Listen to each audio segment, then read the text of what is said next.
아멘. 다시 한번 인사하겠습니다. 해피 땡스기빙. 해피 땡스기빙. 그냥 입으로만 하지 마시고요, 옆에 분들하고 눈도 좀 마주치시고요, 우리 혀도 좀 굴러가면서 한번 해보겠습니다. 해피 땡스기빙. 해피 땡스기빙. 좋은 날입니다. 감사로 헬라어를 보면 헬라어 단어는 이렇게 사용됩니다. 유카리스티아.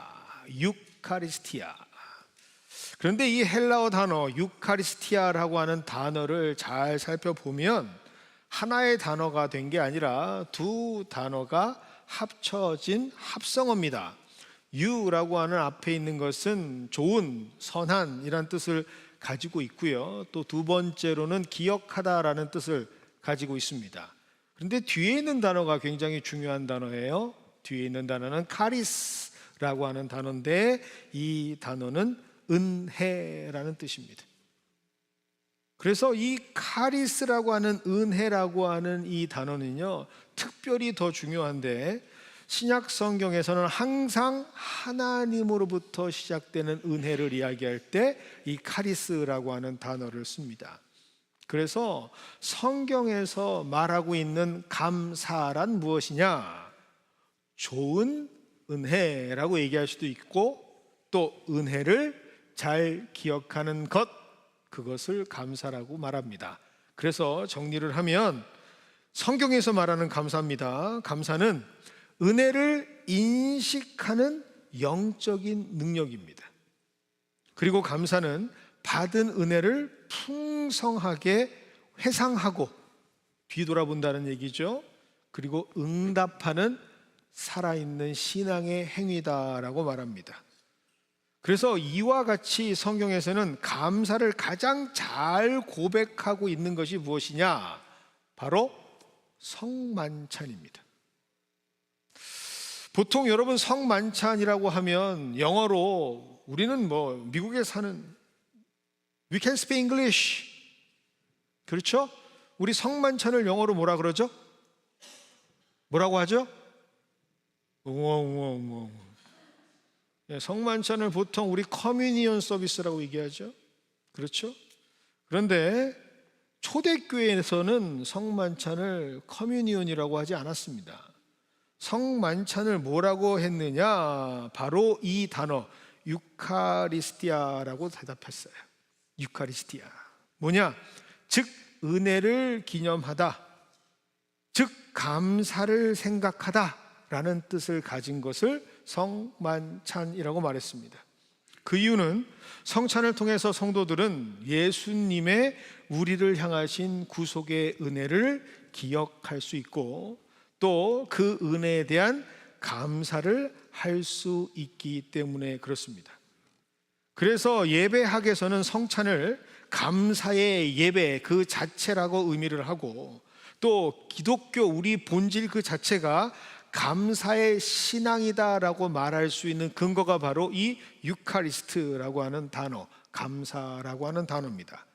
그래서 여전히 캐톨릭에서는 커뮤니온이라고 말하지 않고 유카리스트라고 말을 하죠. 그러므로 오늘 같은 추수 감사 주일에는 3번 우리가 감사를 해야 정확히 진짜 감사를 했다라고 할 수가 있겠습니다. 첫 번째 감사는 누구에게 하는 감사일까요? 하나님께 드리는 감사. 두 번째 감사는 누구에게 해야 되는 감사일까요? 우리를 위해 대속해서 죽으신 예수님을 위한 감사. 그리고 세 번째 감사는 바로 우리가 그렇게 한 몸 이룬 옆에 있는 형제, 자매, 믿음의 가족들에게 하는, 이웃에게 하는 감사. 이 3가지 감사가 되어야만 추수감사절에는 정확한 의미의 감사를 고백한다라고 말할 수 있겠습니다. 자, 그런데 말입니다. 사실 이 감사라는 거 참으로 중요하다라고 교회에서만 말하는 게 아니라 바깥에 있는 세상 사람들도, 하나님을 모르는 사람들도 감사의 중요성을 말합니다. 그렇지 않습니까? 어쩌면 감사라고 하는 것은 인간의 삶에 있어서 가장 중요한 덕목이다라고 말할 수 있겠죠. 그리고 사람을 평가하는 데 있어서도 이 감사라는 것은 굉장히 중요한 기준이 됩니다. 여러분, 주변에 감사가 없는 사람을 여러분들은 어떻게 평가하십니까?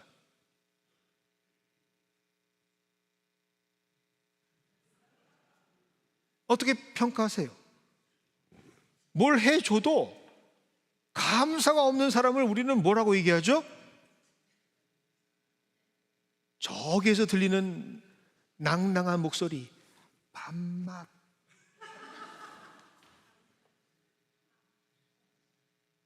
여러분, 감사가 없는 사람을 보면 우리는 그 사람의 인격에 의구심을 품기도 합니다. 감사는요, 굉장히 인간에게 큰 영향력을 가져다 준다라고 교회를 다니지 않는 사람들도 알고 있습니다. 자, 한번 예를 들어 보겠습니다. 일본에는 유명한 제과 기업이 있습니다. 다케다 제과라고 하는 기업입니다. 여러분, 이 과자 보셨죠? 제가 확인한 결과 H마트, 롯데에도 들어가 있습니다. 다케다 제과. 다케다 제과의 오너는 당연히 그 이름 다케다 회장님이시겠죠.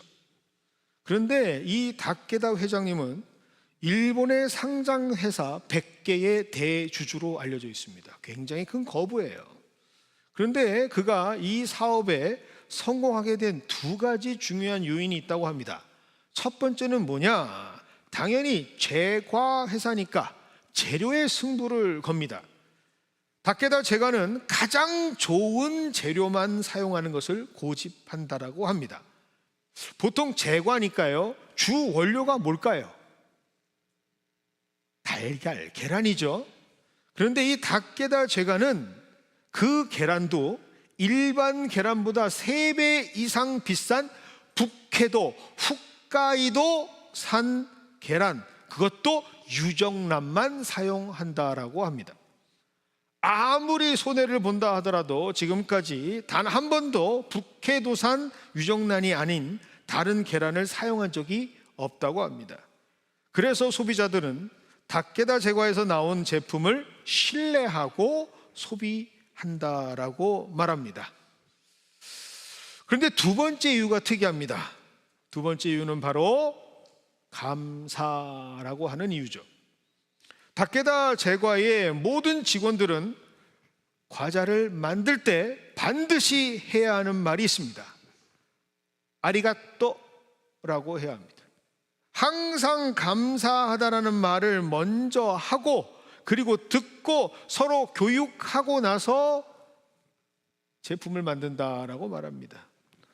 얼마나 이 감사를 중요히 여기느냐? 하루에 일정 횟수 이상의 아리가또, 감사하다라는 말을 하면 그런 말을 한 직원은 별도의 상여금까지 받는 그러한 회사의 내규도 있다고 합니다.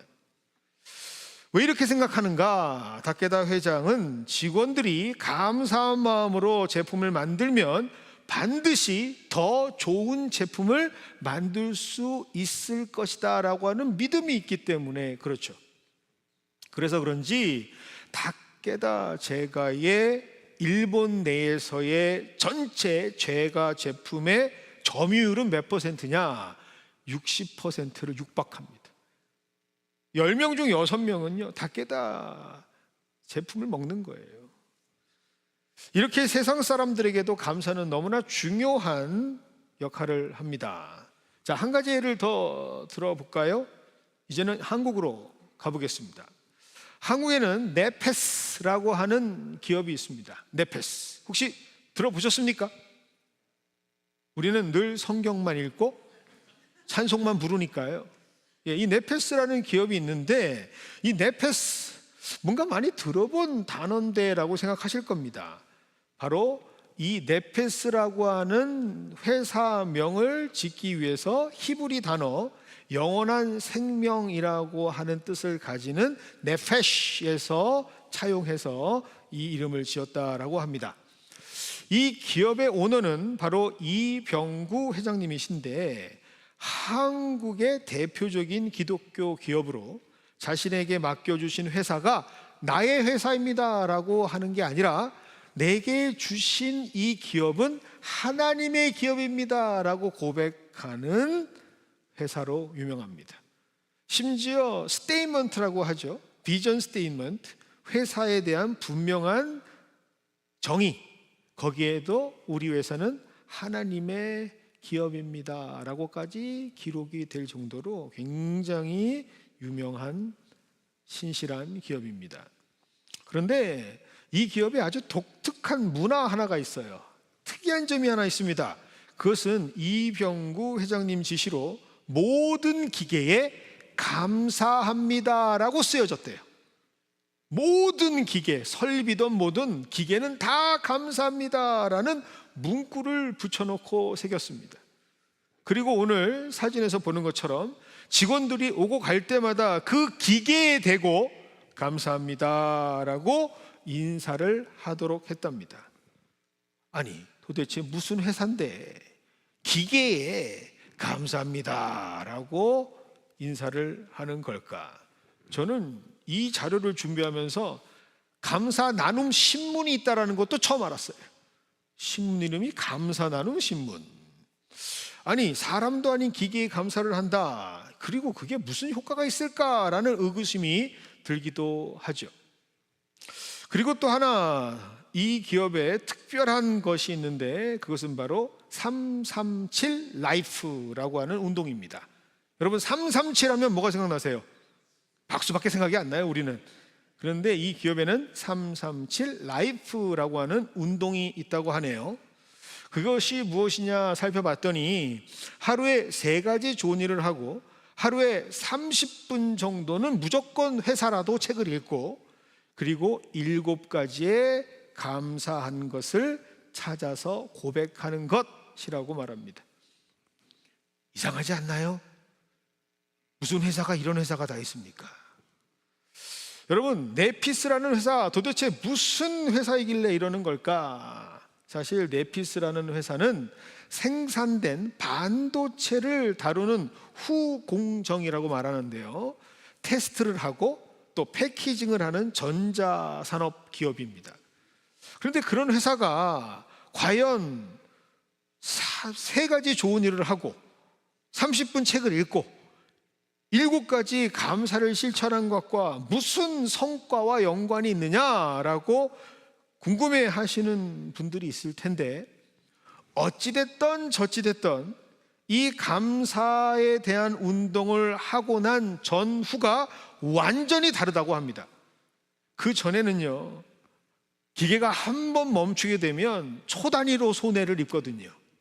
여러분들은 잘 모르시지만 여러분 기업이 공장 같은 경우 그 벨트가 한 번 서게 되면 분 단위로, 시간 단위로 엄청난 손해를 보게 되는데, 이 337 운동을 하고 나서부터는 기계 고장률이 거의 없다고 합니다.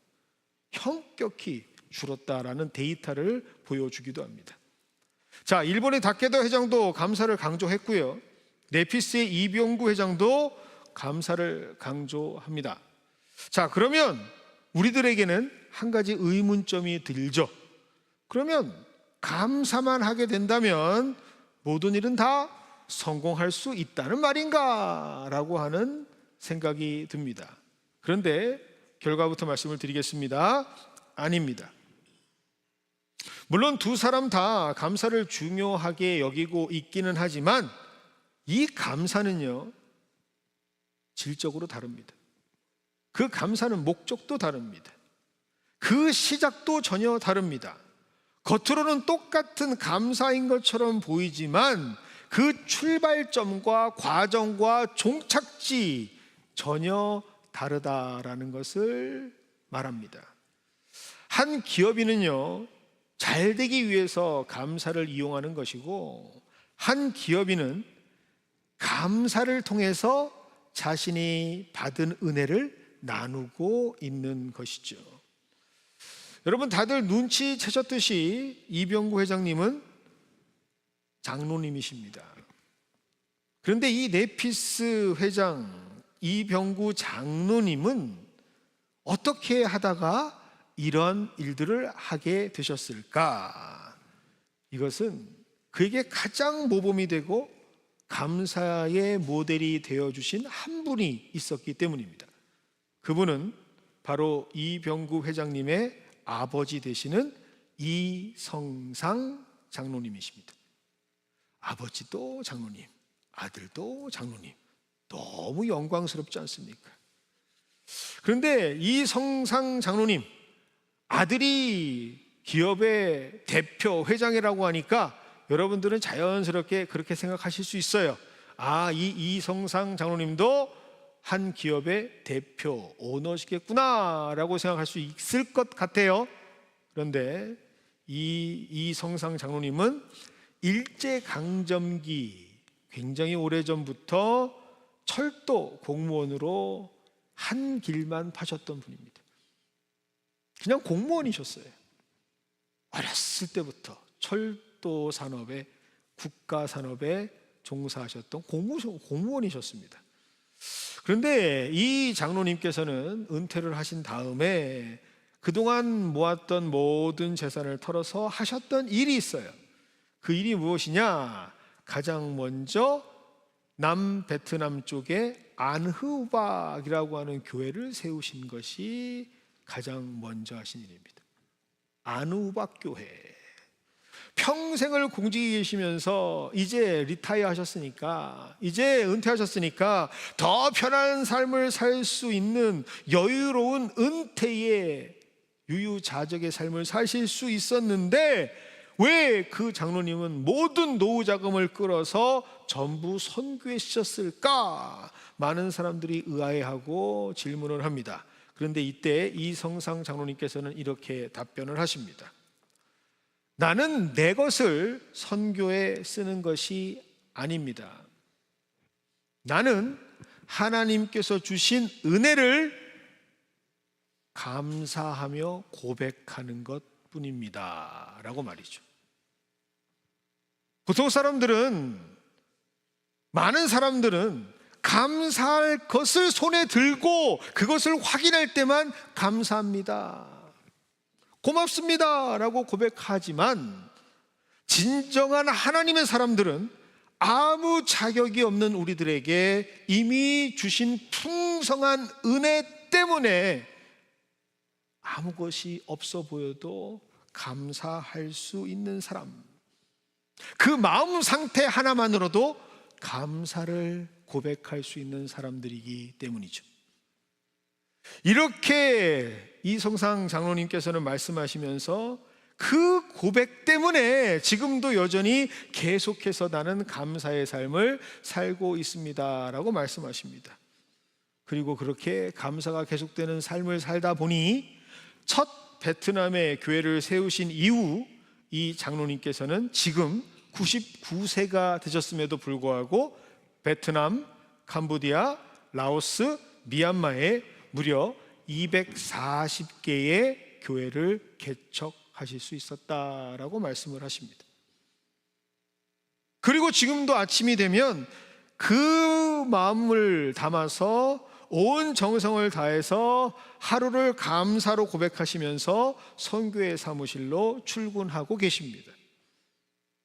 그리고 그 초심을 잃지 않고자 장로님께서는 매일매일 집을 나서기 전에 하시는 것이 있는데요, 여러분 오늘 이 사진을 잘 기억하세요. 그리고 집중해 보시기를 바랍니다.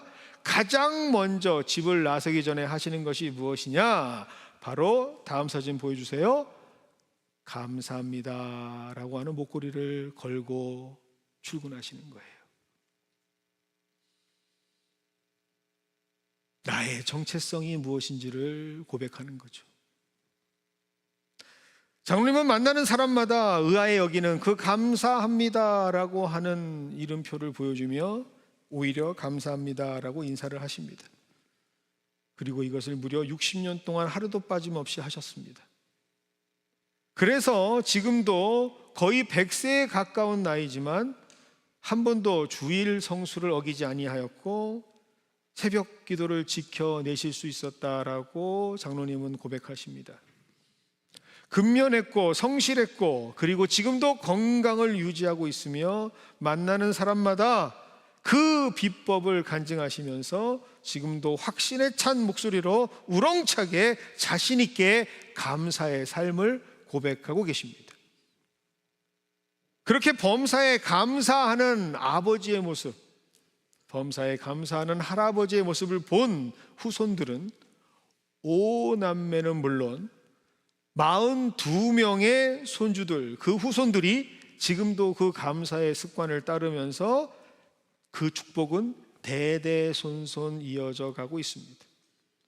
제가 조사한 모든 내용을 다 여러분들에게 알려드릴 수는 없지만 정말 그 후손들도 대단한 후손들로 하나님께서 쓰고 있으십니다. 그렇게 똑같은 감사처럼 보이지만 하나님으로부터 시작한 감사, 그 감사를 가지고 있는 사람들은 이렇게 세상과는 다른 사람으로 살아갈 수가 있는 것이죠. 그래서 오늘 성경 말씀은 우리에게 조금 더 깊은 의미에서 참된 감사의 주인공이 될 수 있는 지혜의 말씀을 허락해 주시고 있습니다. 그 첫 번째는 무엇인가? 바로 본문 말씀 15절입니다. 그리스도의 평강이 너희 마음을 주장하게 하라. 그리스도의 평강이 우리의 마음을 주장하게 될 때 우리는 어떠한 사람이 되느냐? 진정한 감사의 사람이 될 수가 있습니다. 그렇다면 여러분들 또 물음표 하나가 크게 생길 겁니다. 도대체 그리스도의 평강이 우리 마음을 주장한다라는 것이 무슨 의미인가? 자, 이 말씀을 가장 잘 설명하는 것은 무엇이냐? 경기장의 심판이 모든 규칙을 집행하는 것처럼 우리 마음속에 일어나는 그 심판의 자리를 다른 것으로 채우는 것이 아닙니다. 미움이라든지 억울함이라든지 분노라든지 불안이라든지 이러한 우리 입으로부터 시작되어지는 모든 감정들이나 생각들을 심판석에 세우지 않는 거예요. 오직 주님의 평강이 우리 인생 모든 경기에 심판이 되게 하는 것, 그것이 바로 주님의 평강이 우리에게 풍성하게 우리의 마음을 주장하는 것이다 라고 성경은 말합니다. 그러니 어려움이 찾아올 때, 부정적인 생각이 들 때, 파괴적인 마음이 들 때, 냉소적인 생각이 들 때, 나도 모르는 내 마음속에 우울의 쓴뿌리가 올라올 때, 내 마음의 심판자의 자리에 앉으려고 할 때 너는 이 자리를 지배할 수 없어. 이 자리는 우리 그리스도의 평강의 하나님의 자리야 라고 선포하는 삶을 살아가는 것, 그리고 그런 삶을 살아가는 자가 될 때 우리는 그때서 진정한 감사의 주인공이 될 수 있다라는 말씀이죠. 그래서 여러분 기억하세요. 평강의 상태라는 것은 우리가 우리 스스로 마음을 먹고 생각을 고쳐 우리가 조정을 하면서 통제하거나 억누르는 상태를 말하는 게 아닙니다. 평강이라고 하는 것은 예수님께서 우리의 왕이 되어주시고 우리의 심판자가 되어주셔서 우리와 함께 하시는 그 상태를 그리스도의 평강이라고 말합니다. 이때 우리는 감사를 의지로 할 수 있는 게 아니고요, 억지로 만들어내는 감사를 고백하는 게 아니고요, 저절로 감사가 열매 맺는 것을 발견하게 됩니다.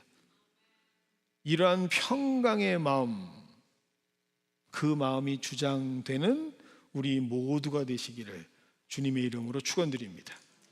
그리고 이런 사람들은 확실히 다릅니다. 이러한 사람들의 모습에는 안정감이 보입니다. 옆에 있는 분들의 얼굴을 바라보세요. 안정감이 보이는지 확인해 보시기를 부탁드리겠습니다. 서로 끄떡이는데 좋아 보입니다. 저는 지난 주일 밤 비행기를 타고 한국에 다녀왔습니다. 조금 경제적인 걸 타다 보니 자리를 제가 정할 수가 없는 비행기를 타게 되었습니다. 그런데 그런 비행기는요, 타지 마세요. 힘들어요. 맨 끝에 저 윈도우 쪽에 축 처박혀 16시간을 날아가야 됩니다. 그런데 제 옆에 한 분이 타시는데 너무 고귀한 분이 타신 거예요. 정말 뭐라 표현할 수 없는데 그 아우라라고 해야 될까요? 풍기는 사람의 향기가 굉장히 고귀하신 분이에요. 여자분이 타셨는데 옷은 굉장히 수수한 옷차림이셨는데 설명할 수 없는 특별한 어떠한 힘이 풍기는 분이 바로 제 옆자리를 타셨습니다. 얼마나 고귀해 보이는지 제가 자리를 일어나 나갈 수가 없어요. 16시간 중에 딱 한 번, 그것도 참다 excuse you 할 뻔했어요. 그렇게 양해를 구해서 한 번 자리를 비하고 자리에 앉았는데 너무도 뭐라 할 수가 없어요. 왜요? 그분 그 자체의 모습이 평온해요. 그래서 제가 너무 궁금해서 침묵을 깨고 물어봤습니다. 혹시 무슨 일을 하십니까? 그랬더니 이분이 선교사님이에요. 알고 봤더니 한국을 거쳐서 베트남에 선교를 하러 가시는 사모님이셨습니다. 옆에 동승하신 남편분, 아니 저분은 일어나서 계속 돌아다녀요. 저분은 왜 저렇게 돌아다니나 알고 봤더니 5분의 선교사님이 베트남에 가셔서 처치 파운딩을 하시는데 전략회의를 하신다고 복도에서 모이셔서 이런저런 이야기들을 하시려고 사모님만 옆에 계시고 목사님은 계속해서 회의를 하셨던 거죠. 알고 봤더니 동승하신 그 남편분은요, 자료화면 한번 보여주시겠어요? 샌디런 베프티스트 어소시에이션이라고 하는 전 세계에 60개가 넘는 선교 단체를 이끄는 선교 단체의 비숍 대표셨습니다. 제가 사진을 보여드릴 수 없는 이유는 공산국가라든지 사회주의 국가에서 그분을 발견하게 되면 안 돼서 어려움을 겪게 돼서 절대로 사진은 쓰지 않았으면 좋겠다라고 말씀을 하셔서 그냥 웹사이트에만 캡처해서 보내드립니다. 함께 비행하라는 동안 지금까지 전 세계를 통해 하나님께서 하시는 일들을 말씀해 주시는데 얼마나 놀라운 일들을 간증해 주시고 나누어 주시는지 굉장히 눈빛에서 초롱초롱 빛이 나셨습니다. 그리고 저에게 묻습니다. 너는 뭐 하는 사람이니? 그래서 저 역시 I'm pastor. 그랬더니 더 적극적으로 이건 하나님께서 주신 만남이다 라고 하면서 정말 속에 있는 이야기들까지 많이 나눠 주셨습니다. 그리고 그 자녀들 역시 4남매인데 지금 다 선교사로 일한다 말씀하십니다. 타국 북유럽에서도 하시고 싸움이 있고 전쟁이 있는 곳에서도 지금 하시고 모든 가족이 주의 일들을 감당하고 있었습니다. 너무 감격이 돼서 제가 물어봤습니다. 뭐 목사님한테는 물어볼 필요가 없겠죠. 당연한 거 아니겠습니까? 하나님께서 부르셨으니까, 콜링을 받으셨으니까 주의 일을 하는 것이 당연하겠죠. 그런데 어떻게 사모님은 이러한 일들을 하실 수가 있을까? 어떻게 평생을 목사님과 함께 섬기고 자녀들 모두를 선교사로 키워내실 수 있겠는가라는 생각이 들어서 사모님께 어떤 힘이 이런 일들을 하게 하셨습니까? 라고 여쭈니 사모님께서는 이렇게 답해 주십니다. 내 마음에는 늘 주께서 주시는 평강이 있기 때문입니다 라고 말씀하십니다. 그러니 남편을 돕는 것도 은혜가 되는 것이고, 자녀들과 함께 주의를 하는 것도 감사가 될 수밖에 없는 것이고, 이렇게 70이 넘어가는 나이이지만 베트남을 위해서 선교할 수 있는 것도 감사가 아닐까요? 라고 말씀하시면서 저희 아내를 위해서 책 한 권을 전달해 주셨습니다. 그리고 목사님과 함께 그 태평양 어디쯤에서 셋이 끌어안고 비행기에서 함께 하나님의 나라를 위해서, 그리고 우리 함께 주의 뜻을 나눌 수 있는 이 순간이 감사하다라고 하나님께 기도를 올려드렸습니다. 제 평생 처음이에요. 그런데 바로 이러한 모습들이 우리 그리스도인들이 함께 나누어야 할 감사의 모습이지 않을까요? 그래서 그리스도의 평강이 마음을 주장하는 자들은 이렇게 고백할 수 있는 것 아닌가라는 생각을 해봅니다. 하나님께서 이번 여정은요, 딱 맞추신 것 같아요. 마지막 돌아오는 날 결혼식은 동문회관이라는 곳, 연세대 동문회관에서 하게 됐는데, 조금 시간이 남아서 옆에 있는 세브란스 병원을 찾았습니다. 그런데 세브란스 병원에 이런 기도문 하나가 턱하니 걸려 있습니다. 하나님 감사합니다. 하나님 때때로 병들게 하심을 감사합니다. 인간의 약함을 깨닫게 해주시기 때문입니다. 고독하고 외로운 것도 감사합니다. 그것은 하나님과 가까워지는 기회가 되기 때문입니다. 일이 계획대로 안 되도록 틀어주신 것도 감사합니다. 그래서 저의 교만이 깨지기 때문입니다. 돈이 떨어지고 사고 싶은 것도 마음대로 못 사게 하신 것도 감사합니다. 눈물 젖은 빵을 먹는 심정을 이해할 수 있기 때문입니다.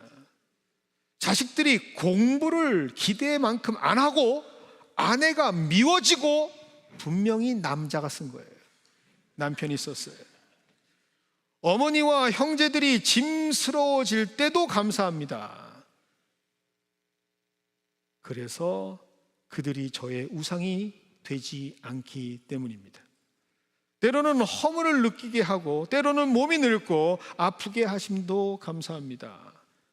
그로 인하여 영원을 사모하는 마음을 가질 수 있기 때문입니다. 불의와 부정이 득세하는 세상에 태어난 것도 감사합니다. 오직 하나님의 의만을 사모하기 때문입니다. 제가 잘못하고 저를 비방하는 사람들이 있게 하심도 감사합니다. 그럴수록 더욱 겸손해지고 더욱 노력할 수 있기 때문입니다. 오늘 밤 잠 못 이루고 뒤척이게 하신 것도 감사합니다. 그래야 병들고 고통받는 이웃들을 위해 기도할 수 있기 때문입니다. 그리고 그 기도문 밑에는 빌립보서 4장 6절과 7절이 기록되어져 있습니다. 아무것도 염려하지 말고 다만 모든 일에 기도와 간구로 너희 구할 것을 감사함으로 하나님께 아뢰라. 그리하면 모든 지각에 뛰어난 하나님의 평강이 그리스도 예수 안에서 너희 마음과 생각을 지키실 것이다 라고 말이죠. 이 하나님의 평강이 우리에게 충만해서 이번 추수감사주일은 감사의 기쁨과 고백이 풍성한 우리 모두가 되기를 주님의 이름으로 축원드립니다. 두 번째는 바로 그리스도의 말씀이 풍성한 사람이야말로 진정한 감사를 누릴 수가 있습니다. 16절입니다. 그리스도의 말씀이 너희 속에 풍성히 거하여 감사하는 마음으로 하나님을 찬양하고 라고 말이죠. 여러분, 말씀이 그 속에 풍성한 사람들은요 정말로 놀라운 감사의 주인공이 될 수가 있습니다. 말씀이 우리 속에 풍성히 거하면요 나로 말미암는 모든 것들이 다 사라지기 때문입니다. 죄송합니다. 원고에는 없는데 그냥 하겠습니다. 제가 지금까지 많은 선배님들을 보는데요 계속해서 승승장구해 나가시던 나름 큰 목회를 하신다라고 하는 선배님들의 말미를 보게 됩니다. 그런데 그 선배님들의 마지막이 좋지 않은 결과를 가져올 때가 너무 많아요. 그런데 그런 선배님들마다 특징 하나가 있습니다. 그 특징이 뭐냐? 마가복음도 아니고 누가복음도 아니고 요한복음도 아니고 내가복음만 이야기합니다. 내가 이렇게 했더니 이렇게 되더라. 내가 이렇게 해보았더니 이렇게 성공하더라. 내가 이렇게 열심을 다했더니 이렇게 복 주시더라. 내가 했더니 이렇게 성공했다. 그리고 목회의 마지막은 늘 내가 했던 것들을 자랑하는 짓에 최선을 다하시더라고요. 하나님이 하셨다라는 말은 없고 내가 했다라는 말로 계속해서 바벨탑을 쌓아가시더라고요. 그리고 결국에는 그 바벨탑이 와르르 무너지는 것을 저는 50년째 보고 있습니다. 여러분, 하나님의 말씀이 풍성한 사람들은 절대로 내가라는 복음을 말하지 않습니다. 하나님의 말씀이 풍성한 사람들의 특징을 보면 그 입술의 모든 고백이 하나님의 말씀으로 가득 찹니다. 자신 안에 채워진 뜻, 자신의 계획, 자신의 욕망, 자신의 감정 등은 찾아볼 수가 없어요. 오직 무엇만 그 입술 속에서 고백이 되느냐? 하나님의 생각, 하나님의 마음, 하나님의 시선들만 나누어집니다. 그래서 진정한 감사를 할 수 있는 자들은 하나님의 말씀이 풍성히 거하는 사람들, 그러한 사람들만이 하나님의 것을 나눌 수 있습니다. 그리고 감사할 수 있는 거죠. 여러분, 우리 속이 아무리 더럽다 할지라도 여러분이 더러운 나의 이 속사람이 깨끗해지는 방법을 아십니까? 여러분, 유튜브 동영상을 보시면 더러워진 물 깨끗하게 하기라고 하는 걸 보시면 그렇게 더러운 오물이, 각종 오물이 쌓여져 있는 구정물도요, 계속해서 깨끗한 물을 부어주면, 끊임없이 부어주면 어느샌가 그 더러운 것들이 다 나가 떨어지고 깨끗한 생명의 물로 가득 차는 것을 볼 수 있습니다. 이 원리랑 똑같아요. 우리가 어떻게 하나님께 감사를 드릴 수 있는가? 우리 안에 하나님의 말씀으로 가득 채워지면, 그 말씀이 풍성히 거하게 되면 우리는 진정한 감사의 주인공이 될 수 있습니다. 그리고 그 부어진 말씀이 우리를 움직이기 시작합니다. 그 말씀이 우리의 생각과 중심, 우리의 삶을 압도하기 시작하면서 우리의 모든 생각을 포기하기도 하고 우리의 꿈을 포기하기도 하고 오직 하나님의 말씀이 이루어지기를 소망하는 하나님의 사람들로 바뀌는 감사의 주인공이 될 수 있다는 사실, 여러분 꼭 기억하시기를 바랍니다. 이것을 선명하게 설명하는 한 유튜브 영상이 있는데요, 요즘 젊은 목사님들이 설교를 굉장히 잘하시더라고요. 청년들을 향해서 설교를 하시는 그 설교를 보고 제가 굉장히 큰 감동을 입어서 함께 소개를 하겠습니다. 아주 젊으신 목사님이에요. 그런데 이 목사님은요, 자기를 J라고 얘기합니다. 여러분 혹시 MBTI 아십니까? 예, 모르시면요 구글을 검색하시든지 챗GPT를 보시든지 공부를 해보시면 좋습니다. 근데 이 J라고 하는 성향은 저지먼이라고 하는 사람의 성향인데, 이 목사님은요 99% 극단적 J 성향이라고 합니다. 근데 J 성향이 뭐냐라고 할 때 계획적이고요, 체계적이고요, 아주 조직적인 것을 선호하는 성향입니다. 이들은 명확한 목표의식을 가지고 있고 이를 미리미리 계획하고 그 계획에 따라 실행될 때 평안함을 느낍니다. 결정을 내리는 것을 굉장히 중요하게 생각을 하고 갑작스러운 변화나 즉흥적인 상황을 절대로 선호하지 않습니다. 그래서 이러한 사람들이요 피곤해요. 참고로 제가 제2예요. 그런데 이 목사님은요, 너무 그러시니까 여행을 한번 계획하면 최소 99일부터 모든 계획을 준비하고 감당한다고 합니다. 어느 정도냐? 실제로 공항 도면까지 파악을 하고 어떤 길로 가야 하며 화살표는 어디로 되어 있는지 그대로 따라가야만 파악하고 안정을 찾는 스타일이에요. 심지어 무엇을 먹을까, 무엇을 입을까 촘촘하게 다 계획하고 철저한 일정들로 진행을 한다고 합니다. 그렇게 준비된 여행, 그래서 가장 유명하다고 맛있다고 하는 햄버거를 먹어야만 하는데 이 모든 계획을 허사로 만드는 한 사람이 있습니다. 그 사람이 누구일까요? 바로 사모님입니다. 난 싫어, 난 안 먹어 라고 하면 어떤 일이 벌어질까요? 그 철저했던 목사님 뜻 가운데에 사모님의 뜻이 임재를 하시는 겁니다. 보통 이렇게 되면 어떤 반응을 해야 하죠?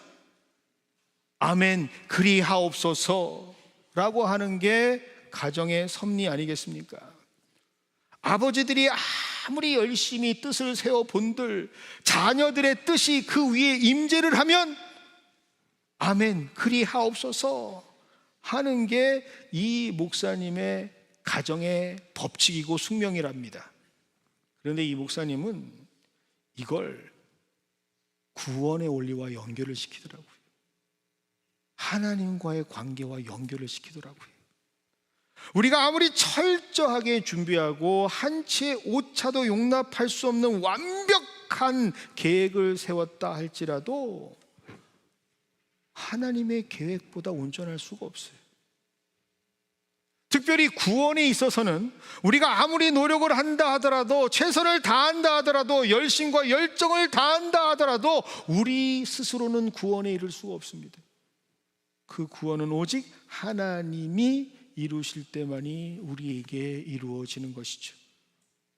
그러니 하나님은 이미 우리보다 완벽하고 온전하신 하나님의 뜻을 준비하고 계시고 그것을 말씀하시는 분이라는 사실을 우리가 알게 될 때, 그 말씀이 우리 안에 풍성히 거하게 될 때, 그분의 뜻이 우리의 꿈 안에 임하게 될 때, 우리의 소망 위에 임하게 될 때 우리는 기꺼이 우리의 생각을 포기할 수가 있고, 우리는 기꺼이 나의 계획을 내려놓을 수 있고 하나님 앞에 순종하며 감사할 수 있는 사람이 되는 것입니다. 그리고 그렇게 해야만 하나님의 말씀의 사람이 되는 겁니다. 여러분, 2025년 추수감사절 과연 어떠한 감사의 내용과 제목들로 여러분들은 지내고 계십니까? 저는 한국을 오고 가는 여정 가운데 지난 1년을 돌아보면서 하나님께 참 많은 것을 감사했습니다. 하나님께서 생각지도 못했던 우리 교회를 향한 일하심을 고백할 수밖에 없습니다. 목회를 하면서 부족하고 늘 온전하지 못하지만 하나님께서는 우리가 생각한 것 그 이상으로 허락해 주시는 것들이 참 많기 때문입니다. 그런데 한편으로는 그렇게도 바라고, 그렇게도 원하고, 그렇게도 소망하며 기도했던 일이 허락되지 않는 것도 경험하게 하셨습니다.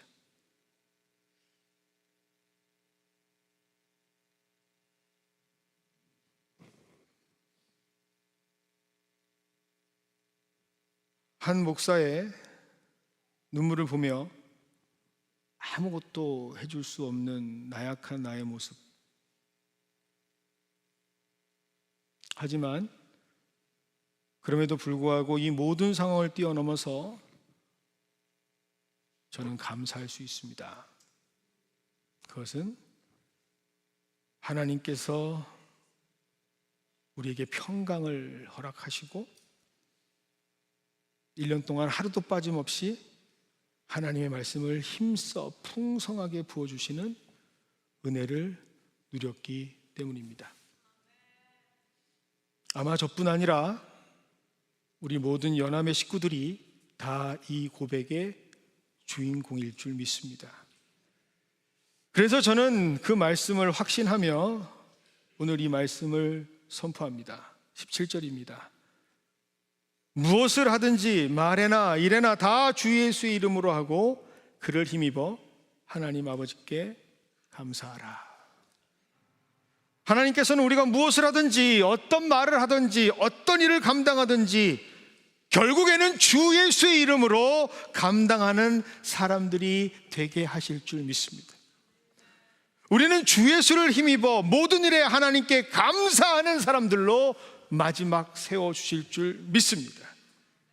그래서 오늘 감사로만 끝나는 것이 아니라 우리의 평생이 하나님께 감사할 수 있는 참된 감사자로 고백되는 저와 여러분이 되시기를 주님의 이름으로 축원드립니다. 그 고백을 가지고 다 함께 일어나셔서 마지막 찬양 하나님께 올려드리고 축도로 오늘 예배를 마치겠습니다.